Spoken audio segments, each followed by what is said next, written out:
That's the Advent message we all want today. You brood of vipers,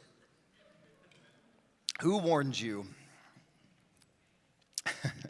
I want to read to you all the Old Testament text for today. The Old Testament reading, this comes to us from the prophet Isaiah. We heard a portion of it in the lighting of our Advent wreath this morning. This is Isaiah chapter 11.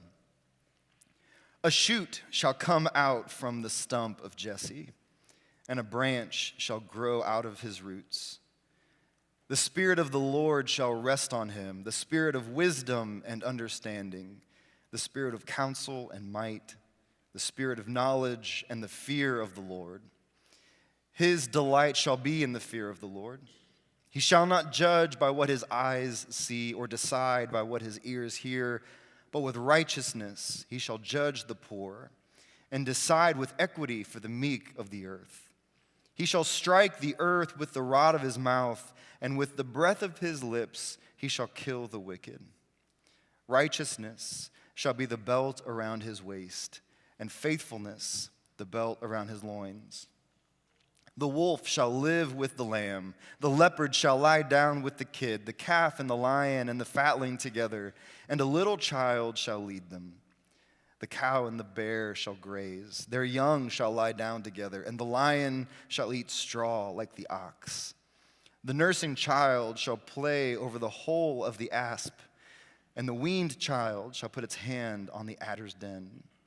They will not hurt or destroy on all my holy mountain, for the earth will be full of the knowledge of the Lord as the waters cover the sea. The earth will be full of the knowledge of the Lord as the waters cover the sea. On that day, the root of Jesse shall stand as a signal to the peoples. The nations shall inquire of him, and his dwelling shall be glorious. The word of the Lord. We're in this season of Advent, and Advent is kind of a strange season. Oftentimes it gets conflated with the season of Christmas, but it shouldn't. This is the season of preparation as we move toward Christmas. You know, if it were up to me, and I'm glad it's not, but I wish it was, if you know what I mean, I wouldn't start the year with Advent. It's such a strange place to start, that we get to the excitement of a new year. We get to open up on this whole new beginning all over again. And where do we begin? Fleming Rutledge says that we begin in the dark, that Advent begins in the dark. We start by being introduced, by being led into this season that's meant to cultivate in us a sense of longing, a sense of hope. But even our sense of hope, like that sounds like good news, but the only reason you have hope is because stuff right now is not so great. You have to be hoping for things to get better in order for hope to mean anything, which means right now, stuff's not so great. Fleming Rutledge also says that Advent is the season where we can look around and tell the truth. It's the season when we can look around and say, this is the world not as we wish it were, not as we hope it might be. This is the world as it really is. And it's from bearing up all of that pain and all of that suffering and all of that not yet rightness that actually opens up on us being able to have hope. It's a season of anticipation, of expectation, that someday, God is going to come and set all these things to rights. But specifically in the season of Advent, as we make a statement like God is going to set all things to rights, we have to name all things.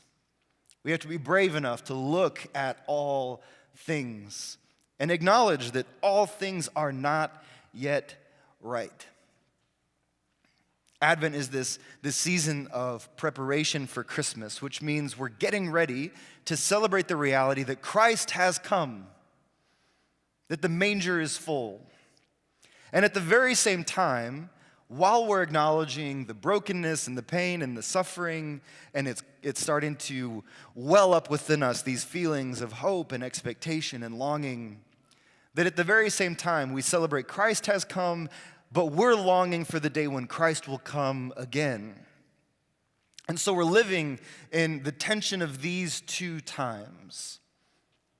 Fleming Rutledge also says that what other time, what other season does the church have but the season of Advent? She says all of our days are lived here. In between these seasons, these moments of we acknowledge that Christ has come, and we're saying, but when will Christ come again? We sang this morning, may we love as you love, that we could bring hope into the darkness. That we could bring hope into the dark. The only hope of Advent, the only way that our longings in Advent start to be fulfilled is when we get about being the people of God. When we become people who pick up that hope and start to carry it out into the world. Rutledge also says that the only way we fulfill our Advent call is by getting about the work that God is doing in the world. That we become the light in the darkness, that we become hope in seasons and in moments and places of hopelessness. This pushes against all of our sensibilities as Christians generally, but if you grew up in churches like I did, one of the things that was said over and over again, and it was said in this like mysterious kind of way, like, we just need to figure out what God is up to. I wonder what God's doing, right? And it was always said to cultivate this kind of like, yeah, what is God up to? Which is supposed to spark a kind of curiosity, right? Like we need to get out there and find out, like, how is God moving? What is God saying? What is God doing in the world? But the reality is, if you want to know what God is doing in the world, what are you doing in the world? You are the body of Christ. And there's at least some piece of this season of Advent that's meant to show us, while we're busy cultivating this longing and this hope and this expectation of God to come and do what God alone can come and do, God's looking at us, waiting for us to do what is ours to do. God is waiting on us to start to live out this prophecy of Isaiah, where the wolf and the lamb can live together. These kinds of places where children are leading us into paths of peace. It's a radical reality, and we're the people who are called to embody it. A handful of us, this is our brave, faithful remnant of our Sunday school efforts. We're tackling Athanasius' writing on the Incarnation. And for those of you who have been part of our Sunday morning, our small book Sunday school, and you've given up on Athanasius, you cowards, every one of you. But there's 4 or 5 of us that are like, you know what, we're gonna tackle this thing. And a lot of the work of Athanasius, it's kind of a strange book to read in Advent, and at the same time, it makes perfect sense. It's this book called On the Incarnation. And what's happening in this book is Athanasius is saying, you know what, we believe that God has come to us in this person of Jesus. We believe that that's what's happened. But why is that good news? It's only good news if we understand who Jesus is. And it's only good news if we understand why Jesus comes. And his basic argument is that humanity, this thing that God has created, us beings, that we are in a bit of a dilemma. That we have been created for life, but in our being created for life, we have fallen into death. That the very thing that God meant to be incorruptible has been corrupted by evil. And evil, in Athanasius' words, evil is non-being. So think about this. God creates us as human beings, calls us good. And what he says has happened to us is we have fallen from our goodness into evil, which he says is non-being. That we are actually descending into non-existence, ceasing to be human as God imagines us to be human.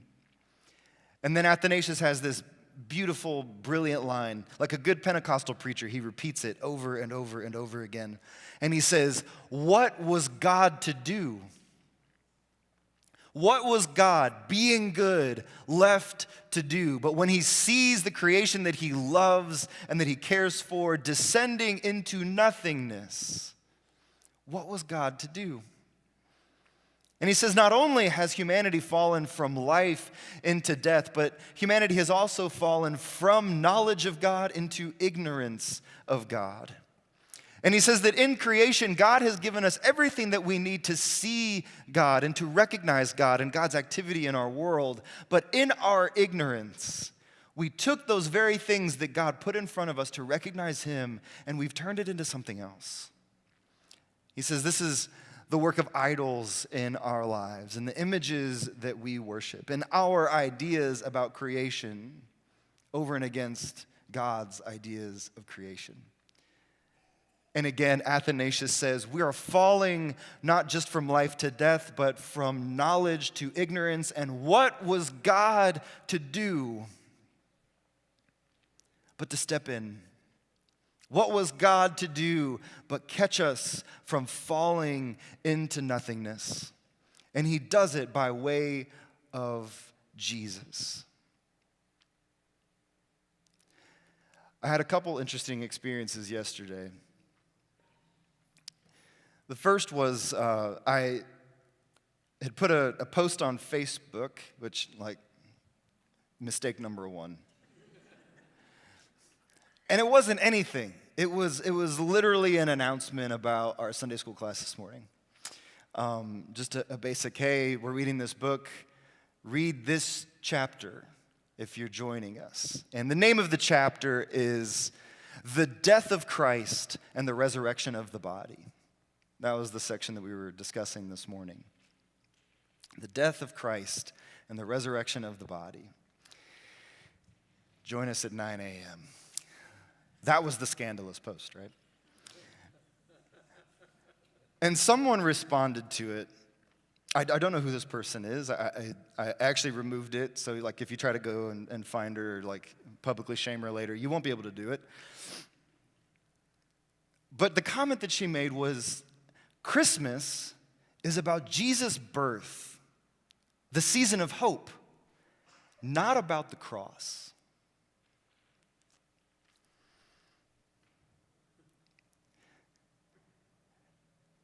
It's about hope, not about the cross. You see the problem. Christmas is about hope. It's about the birth of Jesus. It's not about the hope of the world in this action of the cross. It is funny, but it's also tragic. I think it reveals something that I think a lot of us unknowingly believe about Jesus. I think it says a lot about what we think about how we engage in seasons of the church's year. And here at Advent, it would be a good place to say, every season we experience, be it Advent or Christmas or Epiphany or Lent, every season of the church's life, it only makes sense by Christ's death, burial, and resurrection. The only reason we have hope in Advent is because of Jesus Christ's death, burial, and resurrection. The only reason any of these seasons make sense. We're moving toward this day of Christmas when the manger is full of life. And the only reason that the manger being full of life has any meaning is because the tomb is empty of death.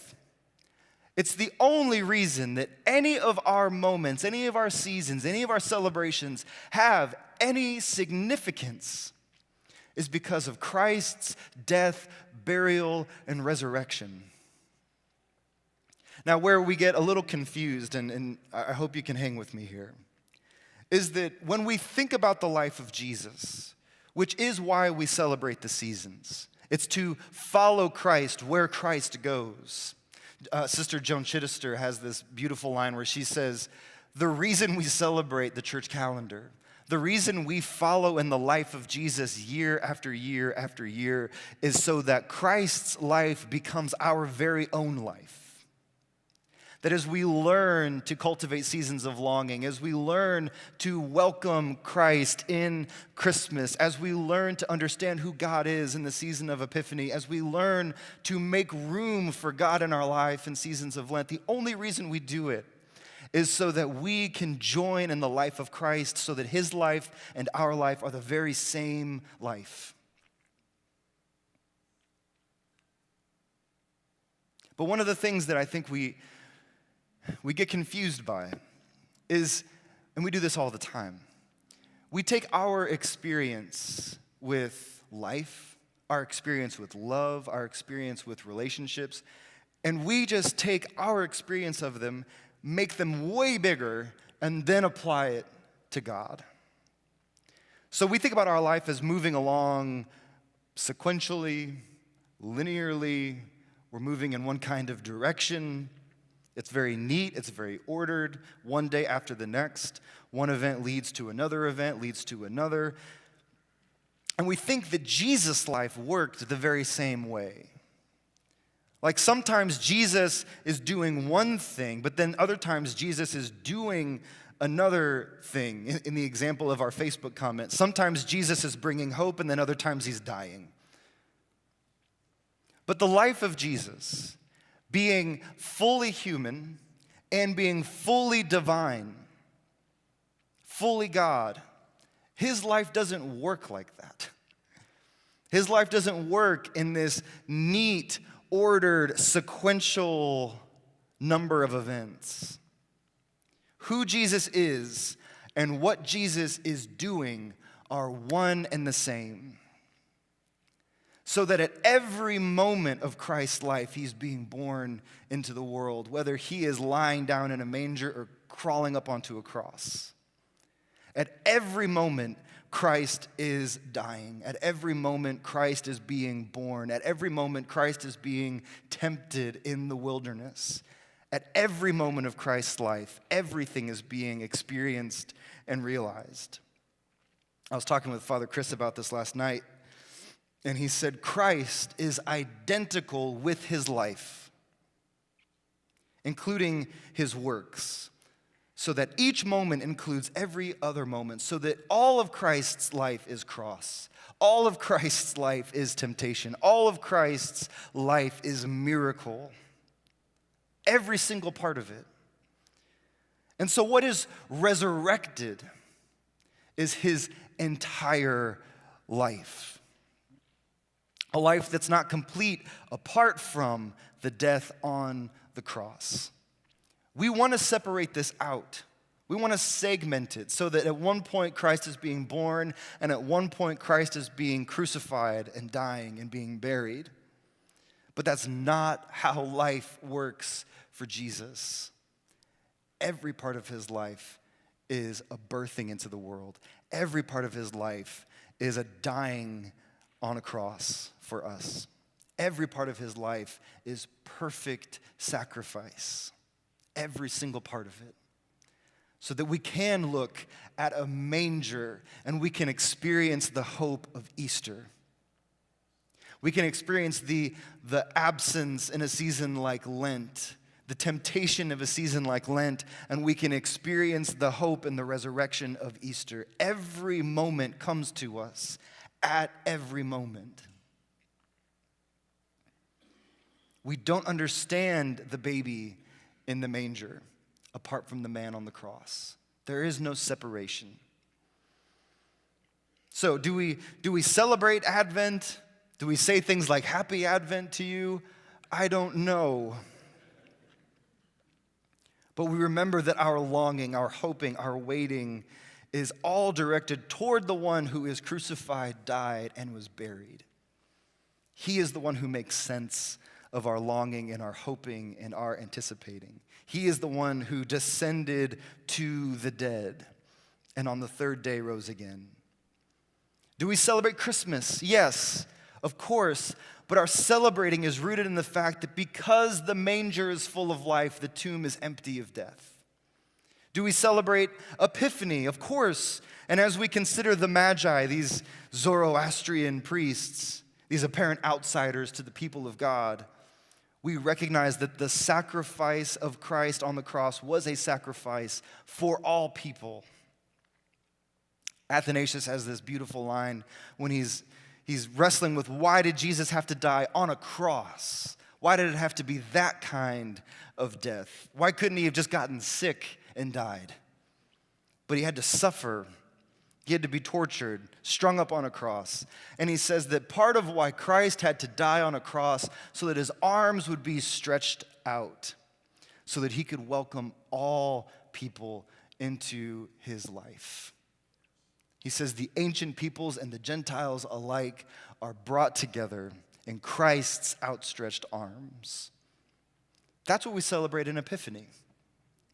Not just that, oh, we have these great ideas about who Jesus is. We celebrate in Epiphany that Christ, in his crucifixion, has made room for all people.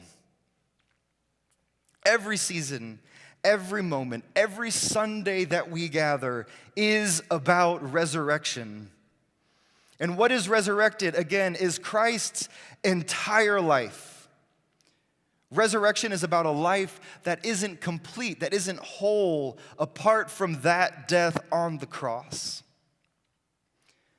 Which means if you and I are to experience resurrection, it means we're also going to experience death.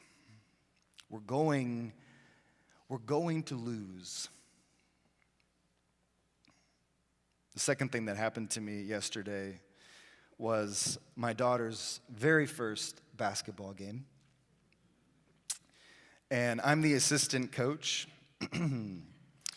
Mistake number one. And it was, again, her very first game ever, as well as every other girl on her team. So this is brand new territory. Whole team of third grade girls who have never played a minute of competitive basketball in their lives. And man, if I have any idea, I have no idea what we're doing.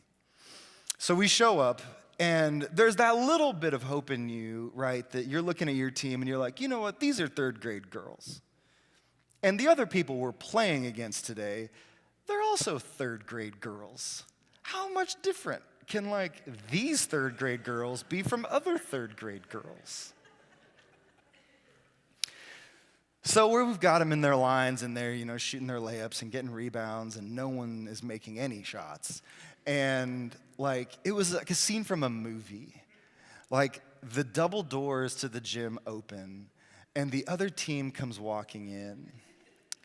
And we've got jerseys, they've got jerseys. They've got matching sweatbands. The coaches have their team shirts and their matching sweatpants on. The parents are wearing sweatshirts with the team logo, carrying their kids' matching team backpacks. And I just went, oh crap.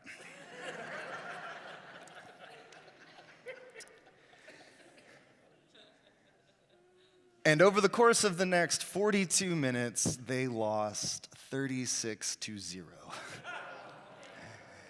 Brutal, right? Just, oh. And I said to Nora after, did you have fun?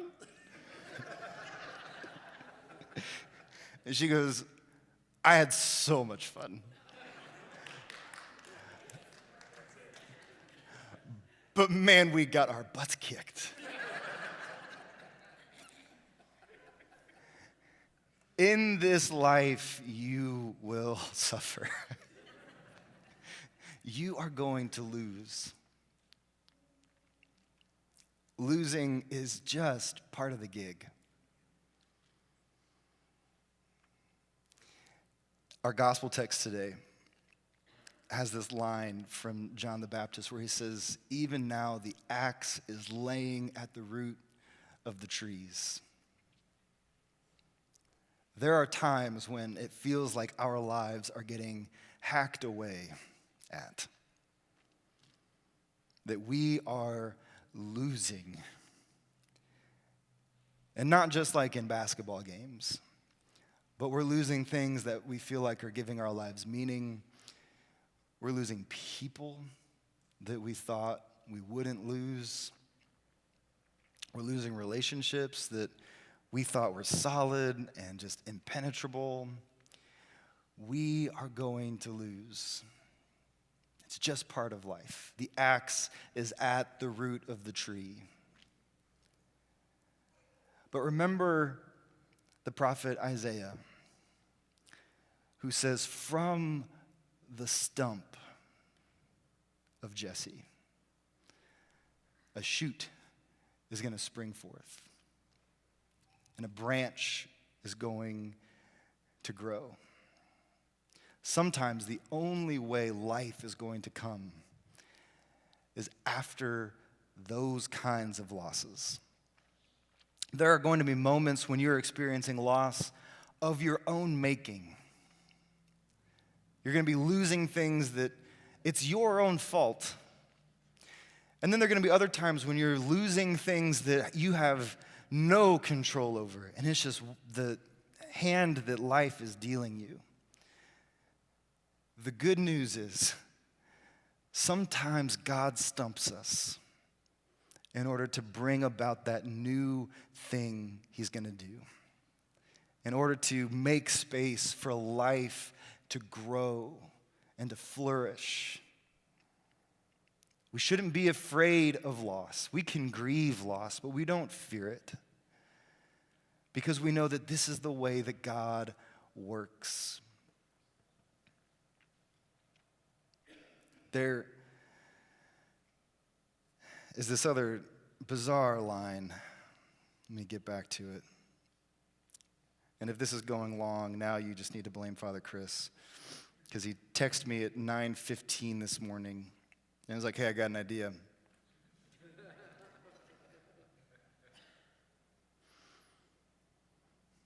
Today, we lit the candles of hope and peace. More traditionally, this isn't Father Chris, this is just context. More traditionally, this is the candle of death and the candle of judgment. And we don't like the idea of judgment. Oftentimes when we're experiencing loss in our lives, we think that it is judgment. And sometimes it is, but judgment isn't really what we make of it oftentimes. Judgment can be good news. And there's this line here in Isaiah's text where it says, "With the breath of his lips, he shall kill the wicked." What this should recall for us, because it's a strange line, what it should lead us back to is think about the other times in our sacred story when God breathes. Think about the moment when God enlivens Adam. Think about the moment of the death of Moses, which is brought about by what the text calls the kiss of God. And then in John 20, we see this breath having this kind of fulfillment moment when Jesus breathes on the disciples so that they are filled with the Spirit. This is all one and the same breath. It's the breath that brings us life. It's the breath that invites us into death. It's the breath that enlivens us by the Spirit. And all of that is God's judgment on our lives. God's judgment being breathed onto us does exactly what Isaiah says. It kills the wicked, which is to say that it eliminates the wickedness of our own hearts and brings us back to who God really imagines us to be. So here at now the middle of our season of Advent, remember, the only reason this has any meaning is because of Christ's death, burial, and resurrection. And that because Christ was led into death and burial, we too are going to experience loss, but we have hope. And our hope is the resurrection. So we don't have to be afraid. In the seasons of losing, we don't have to be afraid. In the moments where we feel like we're experiencing judgment, we don't have to be afraid. Because what was God being good to do but send us his Son? Amen.